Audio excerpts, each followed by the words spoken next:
So I'm wearing really, really awesome shoes, and everyone should just focus on that. So this story, actually, I thought I would read. It's very short to counteract my microphone whoring for the past two artsy fartsies. And it's actually only 500 words. It's the first story I wrote that was ever published. And I wrote it, and what I liked is I just read this contest. I had no idea that there was a genre called flash fiction, which is a super short micro short story. And the goal of microfiction or flash fiction is to tell a story that has a beginning, a middle, and end that kind of makes sense within an arc, and to do it in very few words. So I read about this contest, I'd never heard about it, and I was like, wow, I really want to do that. Like, tell a whole story in 500 words is, I thought, kind of hard, but kind of challenging. And I decided to do it, and it was a very obscure, I mean, this is a handmade, published, you know, it's someone in their basement making their own literary journal. And I won the contest. And it was the first thing I published, and I got $100 for it. So I was very excited, and then I never really made any other money out of writing. But I still love to do it. And I've never read this out loud, and I didn't practice it, so this may suck, but we'll give it a shot. Victorius. Oh, the other thing you should know, this is kind of important just in terms of setting. I wrote this when I was watching a lot of Sopranos.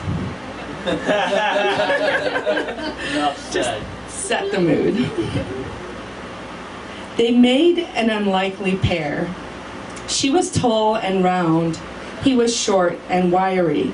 Yet they balanced each other like a seesaw suspended mid-air between children, playground astronauts floating weightlessly before returning to Earth. She was plump, with a ruddy face, slender legs, and large breasts. He was muscular and lean.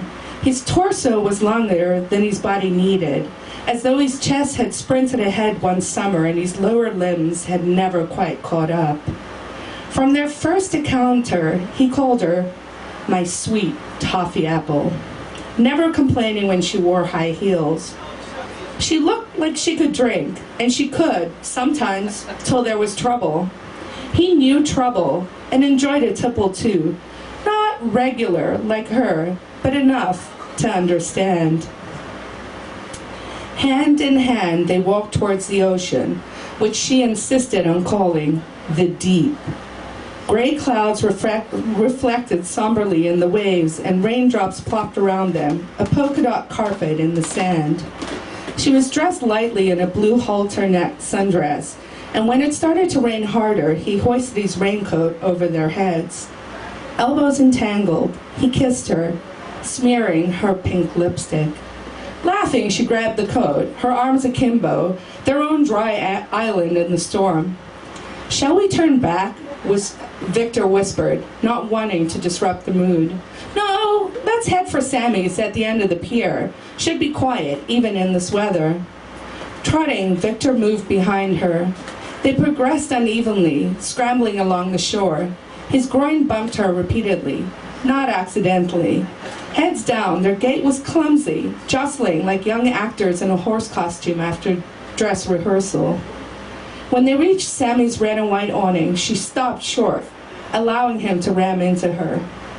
Draping the raincoat over their heads, they swayed, secluded, breathing hard under the tartan tent. He was aroused and pushed his hips into her. She arched backwards as he nuzzled her neck, then snapped her body straight. "Not here. Let's go in," she said. "After you," she said, curtsying as he passed. 3 men in dark suits were waiting at the table in the corner. They looked up, unsurprised. Seeing them, Victor started to back out, only to find her soft body blocking his way. She shooed him into the room with her belly, nudging him forward as he pushed back. Their shunting rhythm was no longer a love game.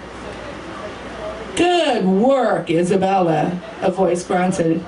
Victor turned to face Isabella, their eyes locked. He swallowed hard.